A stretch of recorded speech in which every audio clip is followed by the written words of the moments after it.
Antara sekian banyak doa, yang paling terbaik itu doa yang langsung diajarkan Allah dan Rasulnya. Doa yang langsung diajarkan Allah dan Rasulnya. Salah satu doa yang diajarkan Allah, yang langsung diajarkan Allah itu adalah doa sapu jagat. Rabbana atina fid dunya hasanah wa fil akhirati hasanah wa qina adzabannar. Ini ada di Quran surah Al-Baqarah ayat 201. Yang bawa mushaf silakan buka. Wa minhum may yaqulu rabbana atina fid dunya hasanah wa fil akhirati hasanah wa qina adzabannar. Doa ini sangat dahsyat Bapak Ibu, istimewa. Pertama, doa ini langsung diajarkan oleh Allah. Yang kedua, doa ini termasuk jam'ul jawami. Jam'ul jawami itu maksudnya adalah kalimatnya singkat tapi maknanya padat. Dan Nabi SAW yastahibbu al-jawami' minad du'a. Nabi itu senang membaca doa singkat tapi padat. Dan Nabi nggak senang baca doa yang detail-detail. Maka Bapak Ibu kalau baca doa jangan detail-detail lah. Seakan-akan kita mendikte Allah. Misal, ya Allah ini saya punya dagangan ya Allah. Ya Allah semoga dagangan hamba laris. Orang yang datang ke sini banyak. Kemudian mereka merasa nyaman dengan apa yang saya jual. Ya Allah semoga mereka kembali lagi besok dan seterusnya sampai hari kiamat. Nah itu tidak boleh. Doa terlalu detail itu tidak boleh kata Nabi. Beliau lebih senang doa singkat tapi padat. Maka Nabi SAW beliau banyak membaca Rabbana atina fid dunya hasanah. Dikatakan oleh sahabat Anas bin Malik. Anas bin Malik ini pembantu Nabi mulai umur 10 tahun. Jadi umur 10 tahun itu sudah dimondokkan oleh ibunya. Sudah diwakafkan kepada Rasulullah SAW. Umur 10 tahun. Nah jarang kan kita dapati orang tua umur 10 tahun anaknya sudah dimasukkan ke pondok. Jarang. Paling-paling masih disekolahkan, urus sore pulang. Jarang kemudian diantarkan ke pondok. Nah ini ada contoh di zaman Nabi. Ibunya Anas bin Malik sudah mewakafkan Anas bin Malik untuk menjadi pembantu Rasulullah. Sehingga beliau banyak mendapatkan hadis dari Nabi. Salah satunya beliau berkata, "Kana aktsaru du'ain Nabi sallallahu alaihi wasallam Rabbana atina fid dunya hasanah." Doa yang paling banyak dibaca Nabi Muhammad SAW adalah Rabbana atina fid dunya hasanah wa fil akhirati hasanah wa qina adzabannar. Ini paling banyak dibaca Nabi dibandingkan doa-doa yang lain. Yang kedua, Nabi itu kalau didatangi seseorang untuk minta didoain, biasanya Nabi baca doa ini. Rabbana atina fid dunya hasanah wa fil akhirati hasanah wa qina adzabannar. Nah, ibu-ibu nanti kalau PKK kemudian disuruh baca doa, baca aja doa itu. Rabbana atina fid dunya hasanah wa fil akhirati hasanah wa qina adzabannar. Nah, yang ingin saya sampaikan, apa maksud hasanah dalam doa itu? Pertama, kita meminta kebaikan dunia. Rabbana atina fid dunya hasanah. Ya Allah, berikan kepada kami kebaikan dunia. Apa yang dimaksud dengan kebaikan dunia itu? Menurut sebagian pakar tafsir, yang dimaksud kebaikan dunia itu minimal ada 5. Minimal ada 5. Yang pertama adalah iman. Karena tanpa iman, hidup kita ini tidak ada nilai di hadapan Allah Subhanahu wa taala. Sejelek-jelek manusia kalau dia punya iman, dia masih mulia di hadapan Allah. Sehebat-hebat manusia kalau dia tak punya iman, dia tidak ada nilai di hadapan Allah Subhanahu wa taala. Allah berfirman, "Ma aghna anhu maluhu wa ma kasab." Apa yang dia miliki dari harta dan apa yang dia usahakan, itu tidak ada gunanya kata Allah Subhanahu wa taala. Jadi iman ini Bapak Ibu, kebaikan terbesar yang Allah turunkan dalam kehidupan kita. Maka kita bersyukur kepada Allah, dalam hati kita masih ada iman. Bersyukur kepada Allah. Ini nikmat yang tidak diberikan oleh Allah kepada seluruh manusia. Kemudian yang kedua, saat kita membaca, ya Allah berikan kami kebaikan di dunia, itu yang kedua kita minta afiat. Napa? afiat. Afiat itu sehat, selamat, taat. Ada orang sehat tapi nggak selamat, ya. Ada orang yang sehat, selamat dari bencana dan seterusnya, tapi tidak taat. Nah, ketika kita minta kepada Allah, Rabbana atina fid dunya hasanah, yang kedua kita sedang minta afiat, sehat, selamat, taat. Ini nikmat yang sangat mahal. Kemudian yang ketiga, kita minta rizki yang berkah. Dan rizki yang berkah itu biasanya rizkinya para guru, ya, insya Allah berkah Pak, Ibu. Jadi guru itu rizkinya berkah. Walaupun kadang penghasilannya tidak seberapa dibandingkan orang-orang yang kerja di perusahaan besar. Tapi ini kita sedang kerja di perusahaan akhirat, yang nantinya akan kita petik buah itu nanti ketika sudah menghadap kepada Allah Subhanahu wa taala. Yang ketiga nopo? Rizki yang barakah. Kenapa rizki yang barakah, Ustaz? Kok enggak rizki yang banyak? Karena banyaknya sedikit rizki itu sudah ditentukan oleh Allah. Jenengan minta rizki yang banyak kepada Allah. Kalau sudah takarannya segitu, ya sudah, segitu aja rizkinya panjenengan.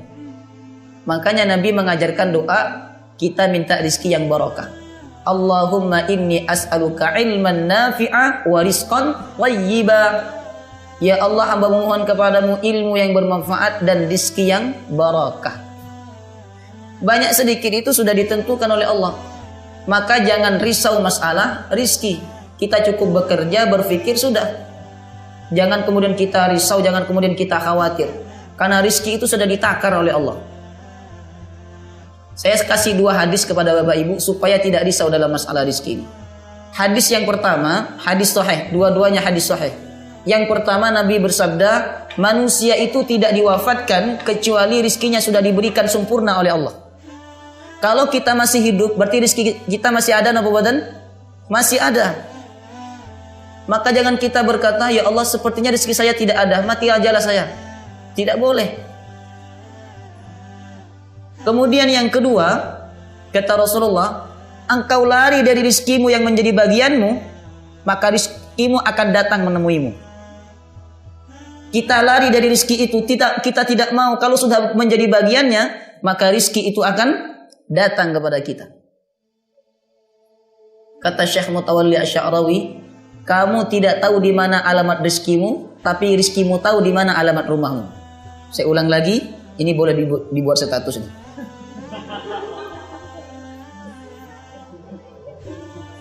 Kata Syekh Mutawalli Asy-Sya'rawi, kamu tidak tahu di mana alamat rizkimu, tapi rizkimu tahu di mana alamat rumahmu. Itu sering Bapak Ibu alami, ya? Sering kita alami.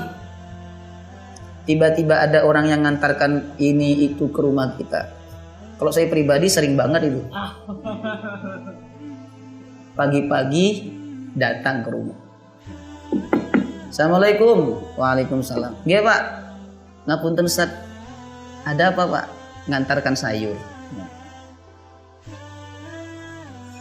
Besoknya ngetok lagi. Ngapunten Ustaz. Ngantarkan beras. Tadi malam saya ngisi pengajian di Telogowaru, di Gadang Telogowaru. Ini juga di Gadang Pak. Saya asli Kalimantan Bu. Ya, jadi saya kurang begitu hafal nama-nama daerah di Malang ini. Tadi malam habis pengajian niatnya makan di rumah saya, makan malamnya di rumah saya. Tapi habis pengajian itu diajak oleh jemaah untuk mampir ke rumahnya, dikasih buah-buahan, dikasih makan dan seterusnya. Datang ke rumah saya tidak makan. Artinya apa? Saya tidak tahu di mana saya harus makan malam saat tadi malam itu. Tapi rizki saya lebih tahu di mana saya harus makan malam. Jadi itu ya. Masalah rizki ini jangan sampai kita risau. Karena semua ada takarannya. Yang belum pasti itu barokah. Belum pasti itu barokah. Karena itu Nabi mengajarkan kita minta rizki yang barakah, halalan tayyibah. Ketika kita berdoa Rabbana atina fid dunya hasanah, Yang ketiga, kita sedang meminta rizki yang barakah. Apa itu rizki yang barakah? Rizki yang memuaskan. Rizki yang memuaskan. Yang memuaskan itu baik memuaskan zahir kita dan memuaskan batin kita. Pernah nggak Bapak Ibu mendengarkan kata-kata seperti ini? Kok bisa ya cukup padahal cuma tukang becak? Pernah dengar kata-kata seperti itu? Kok bisa ya naik haji padahal cuma tukang becak? Kok bisa nyekolahkan anaknya sampai tinggi-tinggi padahal cuma tukang becak? Itu rizki yang barokah, memuaskan, cukup. Kemudian yang kedua, rizki yang tidak barokah itu rizki yang tidak memuaskan pemiliknya. Ada keresahan, ada ketidaktentraman, sehingga setiap saat muncul ucapan kok nggak cukup, padahal gajinya saya sekian sekian dan sekian. Itu rizki yang tidak barokah. Banyak kita temukan orang yang gajinya di atas 10 juta, 20 juta, tapi mereka merasa tidak cukup dengan gaji seperti itu. Nah, ketika seseorang tidak merasa puas dengan rizkinya, itu tanda bahwa rizki itu bukan rizki yang barokah. Maka ketika kita berdoa Rabbana atina fid dunya hasanah, kita sedang meminta rizki yang barakah. Itu yang keberapa tadi? Yang keempat, meminta keluarga, pasangan, anak yang saleh salihah. Yang keempat, iman kuat, sehat taat, kemudian rizki barakah. Tapi anak tidak soleh, pasangan kita jahat, itu tidak akan mungkin tenang hidup kita Bapak Ibu. Kita sudah capek di sekolah, datang ke rumah kok suami nggak enak, istri jahat, anak tidak soleh solehah. Itu akan membuat ketenangan yang kita dapat di sekolah itu berubah menjadi kesumpekan. Maka jangan salahkan jika suami itu lebih betah di luar daripada di rumah. Mungkin gara-gara istrinya tidak baik.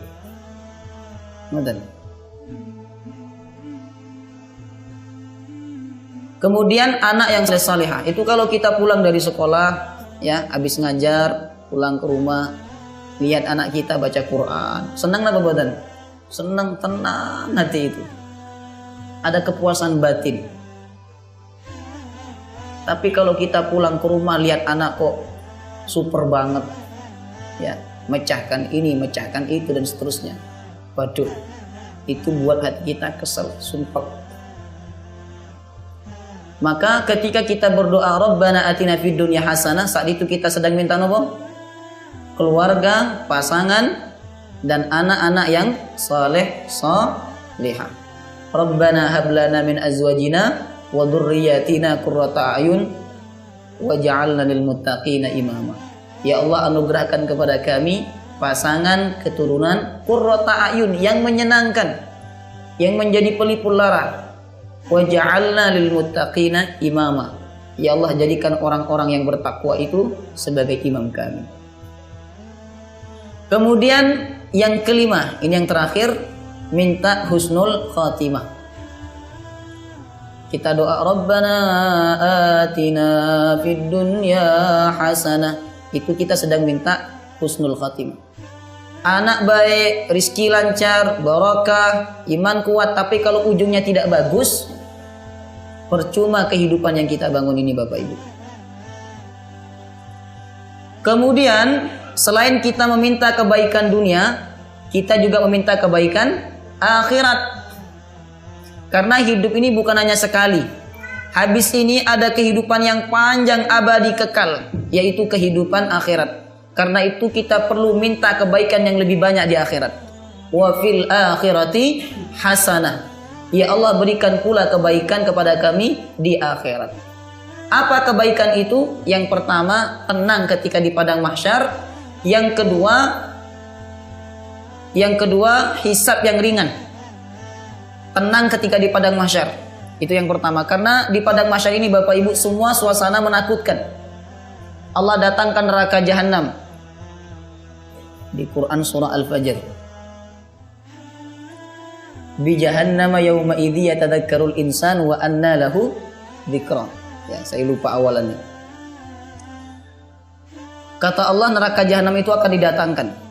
Kemudian seluruh manusia ketakutan melihat neraka itu. Maka salah satu nikmat yang kita minta ketika di akhirat nanti saat kita membaca Rabbana atina fid dunya hasanah wa fil akhirati hasanah, kedamaian, ketentraman dan keamanan ketika di padang mahsyar. Yang kedua, meminta hisab yang ringan. Apa itu hisab yang ringan? Hisab itu artinya diperiksa, bukan dihisab rokok itu. Ya, hisab itu artinya diperiksa. Saya contohkan begini. Bapak Ibu pernah nggak ditilang sama polisi? Pernah ditilang, ya? Pernah ada razia gabungan kemudian kita disuruh berhenti. Saya pribadi pernah itu. Waktu saya di pesantren. Saya mondok di Al-Hikam. Di Malang ini saya di Al-Hikam. Waktu di pesantren, saya keluar untuk suntik meningitis. Karena waktu itu saya dapat hadiah umroh. Ya. Setelah pulang dari suntik meningitis itu, ada razia gabungan di Suhat. Mas, berhenti. Berhenti saya. Ditanya, mau kemana? Mau balik pondok, Pak. Pondok mana? Al-Hikam. Punyanya siapa itu? Almarhum Ki Haji Hashim Muzadi. Nah, dulu beliau masih hidup. Ki Haji Hashim Muzadi, saya bilang, oh ya, pulang. Nah, itu namanya hisab yang ringan. Tapi kalau ditanya, mana STNK? Mana SIM? Mana KTP? Wah, itu hisab yang berat. Nanti di akhirat ada hisab yang berat, ada hisab yang ringan. Bagaimana hisab yang ringan? Dari kejauhan itu kan kalau orang baik sudah ketahuan. Mukanya bercahaya, bekas dia wudu, bekas dia sujud. Akhirnya sama malaikat, ini orang baik. Masuk. Nah, ini orang tak baik sepertinya ini. Kok gelap mukanya? Sini. Kenapa kamu berbuat maksiat? Ditanya terus. Itu hisab yang berat. Nah, ketika kita berdoa Rabbana atina fid dunya hasanah wa fil akhirati hasanah, itu kita sedang meminta hisab yang ringan. Kemudian yang ketiga, minta ridha Allah. Karena nikmat yang paling besar di surga itu ridha Allah. Allah datang ke surga dan Allah berkata, wahai penghuni surga, apakah kalian puas dengan nikmatku? Ya Allah, kami puas dengan nikmatmu. Ini nikmat sangat luar biasa. Dan apa yang kami inginkan, semuanya ada. Kata Allah, walakum fiha ma tashtahihil anfus. Di dalam surga itu terdapat apa saja yang kau inginkan. Bapak Ibu kalau masuk surga pengen nopo? Kemudian Allah bertanya kepada penduduk surga. Kata Allah, apakah kalian puas dengan nikmatku? Puas ya Allah, apa yang kami minta kami dapat di sini. Kemudian Allah berfirman, maukah aku berikan nikmat yang lebih besar dari ini? Maka penduduk surga pun berkata, ya Allah, apakah ada nikmat yang lebih besar daripada ini? Kata Allah, ada. Uhilla alaikum ridwani. Aku halalkan kepada kalian ridwani, ridhaku. Ini nikmat terbesar di akhirat, mendapatkan ridha Allah. Kemudian yang terakhir, melihat wajah Allah. Ini nikmat paling tinggi Bapak Ibu.